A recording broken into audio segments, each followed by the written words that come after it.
right, the question that I get very often is I have a high schooler or maybe several high schoolers and like a fourth grader. What do I do? I know about See It and Say It. I love the method. It works out great. But what do I do if I have both of them? So my recommendation is you start with this, right? Go ahead and start with the 3 sets of flashcards, hands-on method, listening to the audio, going through and building your sentences and speaking. It's so easy and friendly, and you get to watch movies. And so start with that for a good while, depending on the ages of your students, maybe 3 months, maybe 6 months, maybe a full year.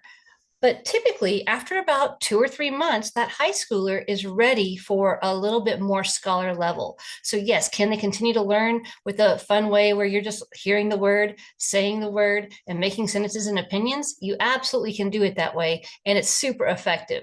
However, a lot of times they are ready for full stories. They want to go ahead and launch into being able to read, write, understand the grammar behind it, which the See It and Say It does touch on grammar, but it's not driven by grammar. Frankly, Spanish Geniuses is also not driven by grammar, but it gives you more depth. And so their brains are ready for the conjugation, forming questions, and getting into the stories behind it.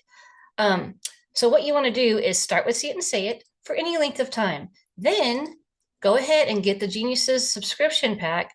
And so whenever you start, you can split off as many kids as you want. So let's say you have several different children and they are working at a different pace. Maybe your ninth grader is able to do one lesson per week, but you have an eighth grader that really needs to go more like half speed.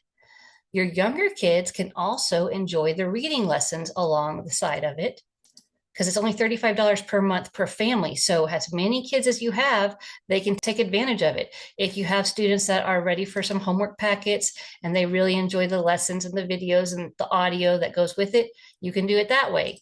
There's just so many things you can try out, and you can actually skip around. Lazy Spanish is a new one that I've been doing this year. 5-minute lessons teaching formulas behind it. And then, of course, everybody gets to come to the bonus sessions. And so every single week, twice a week, we're having a lot of fun learning how to speak in Spanish.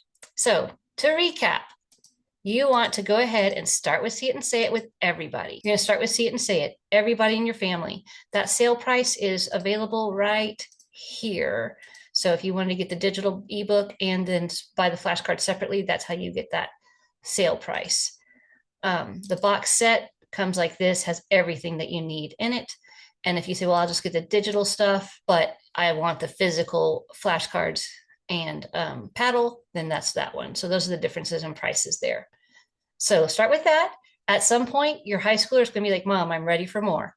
And that's when you say, awesome. And you go ahead and get into the Spanish Geniuses. I recommend the subscription because that way you don't have to download one lesson at a time. It's $35 a month for everybody, and you have access to every single one. So it's just SpanishGeniuses.com. Or you can type in the whole VHX.TV thing if you want, or click through. But you'll log in, and you'll go ahead and log in here, and you'll start watching as soon as you log in. And for $35 a month, you're set. Let's see, we even have other options down here. Free lessons and videos, so you can check out some of the options there. And then I even have some extras for you. I've done some comic books, not very many there. So lots of options for you, for your entire family, but definitely start with your See It and Say It first, and then launch the two. All right, I hope that helps. I'm saying the two because you have the lady I'm talking to right now has 2 older students and then 2 elementary students. And so that's why I'm saying the older 2, let them launch as they're ready. Once they're motivated, they're going to choose on their own. And so you don't have to decide when do I do it. Then on the transcript, you can put conversational Spanish if you want to for that first year. But honestly, they're probably going to be able to do a little bit of See It and Say It and then continue through with the official level 1 high school Spanish and then level 2 high school Spanish. And guess what? Yes, we even have level 3 high school Spanish. And so you can go all the way through here. And then you have me along the way twice a week if you want to get on live.